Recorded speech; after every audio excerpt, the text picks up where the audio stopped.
नमस्कार, news state के digital platform पर आपका स्वागत है और मैं हूँ आपके साथ में ऋतु तोमर। आज हम बात करेंगे यहाँ पर राहुल गांधी को लेकर और शशि थरूर को लेकर। ऑपरेशन सिंदूर के बाद में हम देख रहे हैं कि लगातार बीजेपी सरकार को इस बात को लेकर घेरा जा रहा है कि सीज़ फायर यूएस के दबाव में किया गया है, यानी कि डोनाल्ड ट्रंप के, जैसे कि डोनाल्ड ट्रंप ने सोशल मीडिया प्लेटफॉर्म एक्स पर अपनी तरफ से पोस्ट करके इस बात का ऐलान कर दिया था कि उन्होंने मध्यस्थता की है और उन्हीं की वजह से सीज़ फायर हुआ है। लेकिन यहाँ पर जो राहुल गांधी हैं, कांग्रेस पार्टी के बड़े नेता, उनके अध्यक्ष, यहाँ पर सीधे तौर पर राहुल गांधी की तरफ से ये आरोप लगाया गया है कि बीजेपी पार्टी ने जो सीज फायर किया है वो किसी तीसरे देश के दबाव में किया है। और हद तो तब हो गई जब उनका जो लहजा था वो बेहद खराब था। दरअसल हाल ही में 3 तारीख को, यानी कि 3 जून को, मध्य प्रदेश में एक कार्यक्रम का आयोजन किया गया था जिसमें वो कार्यकर्ताओं को संबोधित कर रहे थे। कार्यकर्ताओं को संबोधित करते हुए राहुल गांधी ने कुछ इस अंदाज में अपनी बात कही जिसको देखकर यही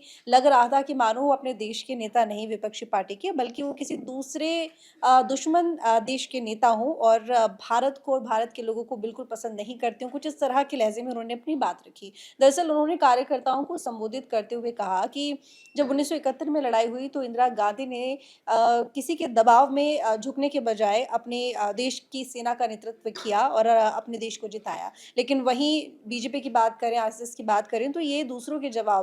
के दबाव में झुक जाते हैं और दूसरों को जवाब देने के बजाय इन्होंने यहाँ पर ये बेहतर समझा कि उनकी बात को मान लिया जाए। वहाँ ट्रंप ने फ़ोन किया और यहाँ पर नरेंद्र मोदी ने फ़ोन उठाते ही उनकी बात को मान लिया और सीज़ फायर का ऐलान कर दिया। एक तो यहाँ पर बात ये उठती है कि सीज़ फायर को लेकर लगातार भारत की तरफ से बात कही जा रही है, सरकार की तरफ से बात कही जा रही है कि सीज़ फायर में किसी भी तरह की किसी की भी मध्यस्थता नहीं थी, बल्कि अपने खुद के निर्णय थे। यानी कि जो पाकिस्तान है, उनकी तरफ से जब फ़ोन आने लगा और डीजीएमओ को फ़ोन किया गया, पहली बार में काट दिया गया, क्योंकि ये बातें सामने आई थी और सेना की तरफ से ब्रीफिंग में ये कहा गया था कि एक बार फ़ोन नहीं आया बल्कि 2 से 3 बार फ़ोन आया था। पहली बार में तो बात ही नहीं की गई। जब दूसरी बार में बात की गई तब उनकी बात को सुना गया और उसमें भी वक़्त लगा। उसके बाद ये फैसला लिया गया कि चलिए सीज़ फायर का ऐलान कर दिया जाता है। अगर सामने वाले देश, यानी कि दुश्मन देश पाकिस्तान की तरफ से इतना इंसिस्ट किया जा रहा है, तो देखिए ज़ाहिर तौर पर ये एक कूटनीतिक विषय है और युद्ध जो होता है उसमें हर मोर्चे पर सरकार और सेना सोचती है, उसके बाद ही कोई फैसला लिया जाता है। लेकिन क्योंकि पाकिस्तान खुद झुका, उसके बाद ही भारत सरकार की तरफ से ये फैसला लिया गया। लेकिन यहाँ पर जो राहुल गांधी हैं वो इस बात को मानने के लिए बिल्कुल तैयार नहीं हैं, क्योंकि एक बार नहीं, कई मौकों पर उन्होंने यहाँ बीजेपी को घेरने की कोशिश की है और लगातार इस बात का आरोप लगाते रहे हैं राहुल गांधी कि यहाँ पर कोशिश की गई उन्होंने अपनी तरफ से बोलने की कि जो बीजेपी सरकार है वो पाकिस्तान के सामने झुक गई है,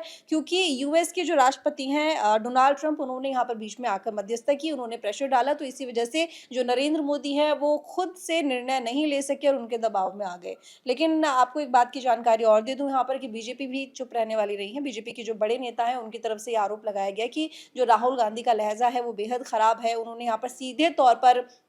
सेना का अपमान किया है, देश का अपमान किया है, ये ठीक नहीं है। यहाँ तक कि उन्होंने उन्हें जो देश विरोधी तक करार दे दिया। इस तरह की बातें बीजेपी की तरफ से कही गई। लेकिन ज़रा सोचिए कि यहाँ पर एक जो ट्विस्ट आया वो कहाँ पर आया? जो ट्विस्ट था वो यहाँ पर ये था शशि थरूर, जिनके बारे में आप अभी हाल ही में काफ़ी सुन रहे होंगे, क्योंकि काफ़ी चर्चाओं में रहे हैं असदुद्दीन ओवैसी और शशि थरूर। ये दोनों ही विपक्षी दल के नेता हैं। असदुद्दीन ओवैसी जो कि एआईएमआईएम के नेता हैं और वहीं कांग्रेस पार्टी से जो शशि थरूर हैं वो है, और एक डेलीगेशन जो है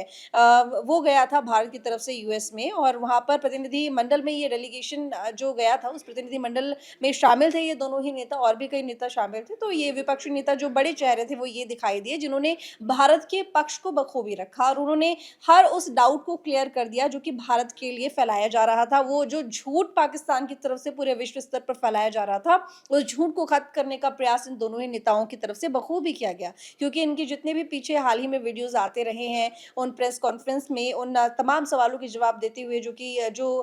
विदेशी मीडिया के द्वारा पूछे गए, वो वाक़ई में काबिल तारीफ़ थे। यहाँ पर हाल ही में एक बात और हुई, क्योंकि जब राहुल गांधी ने 4 जून को अपनी तरफ से ये बात कही कि जो यहाँ पर भारत देश के प्रधानमंत्री नरेंद्र मोदी हैं, उन्होंने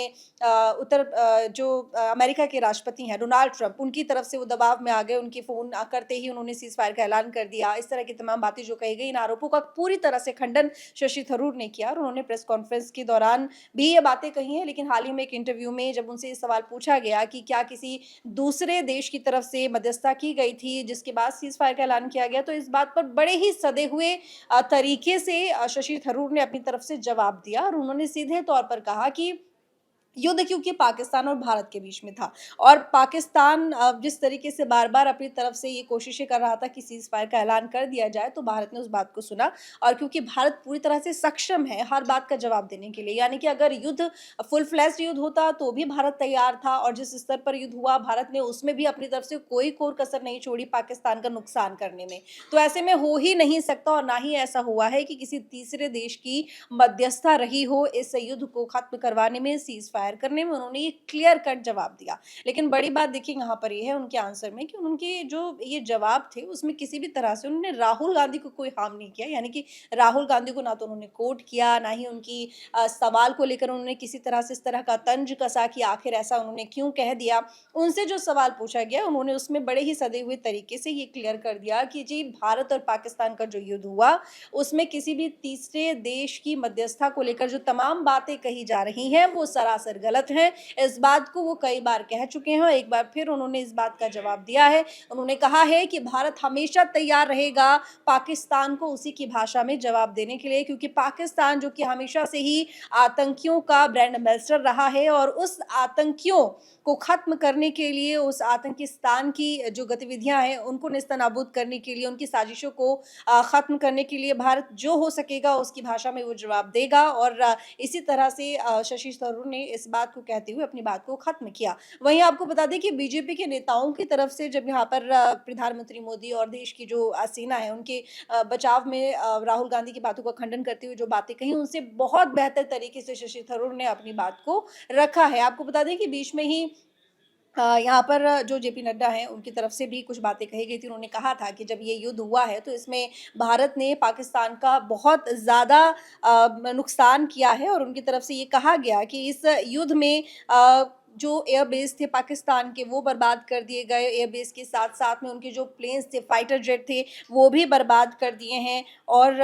इसके अलावा जो उनके सैन्य कैंप थे, वो भी यहाँ पर उड़ा दिए गए हैं। और आप तो ये जानते हैं कि एयरबेस को लेकर भी कई तरह की बातें आई थी कि लगभग 11 एयरबेस थे जो कि ख़त्म किए गए हैं। यहाँ तक कि इस तरह के कई नुकसान जो हुए हैं पाकिस्तान में, वो हमने पूरी तरह से मीडिया में देखा है, दुनिया की मीडिया में ये दिखाया गया है कि कितना नुकसान पाकिस्तान का हुआ है। इस बारे में ना सिर्फ हमारी जो सेना की प्रेस ब्रीफिंग रही है उसमें जानकारी मिली है, बल्कि वीडियोस भी सामने आए हैं और साथ ही यहाँ पर जो जेपी नड्डा हैं उन्होंने भी इस बात को लेकर अपनी तरफ से बयान दिया है। अगर हम विदेश मंत्री जयशंकर की बात करें तो उन्होंने भी अपनी तरफ से कई बातें रखी हैं और हाल ही में जब हमारे जो सेना अध्यक्ष हैं वो एक बाहर देश की मीडिया से रूबरू हुए तो उन्होंने बताया कि किस तरीके से उन्होंने बड़े ही सधे हुए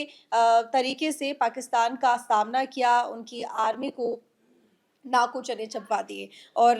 सबसे बड़ी बात यहाँ पर ये है कि पहलगाम में जो कुछ भी हुआ उसमें कहीं न कहीं सांप्रदायिकता फैलाने की कोशिश की गई थी, क्योंकि उस आतंकी घटना में जो हिंदू लोग वहाँ पर मौजूद थे उनसे नाम पूछे गए, उनसे उनकी जाति पूछी गई, उनका धर्म पूछा गया। तो उनका धर्म और जो नाम पूछा गया उसके बाद उनको गोली मार दी गई, उनको ख़त्म कर दिया गया, जिसके बाद देश में नफ़रत हो जाए इस तरह का उद्देश्य उन लोगों को था। लेकिन ऐसा कुछ नहीं हुआ, बल्कि पूरा देश एकजुट हो गया और आतंकियों से बदला लेने की माँग करने लगा। ऐसे में थोड़ा वक्त लगा, लेकिन उसके बाद जो भारत की तरफ से स्ट्राइक की गई वो वाकई में ज़बरदस्त थी, क्योंकि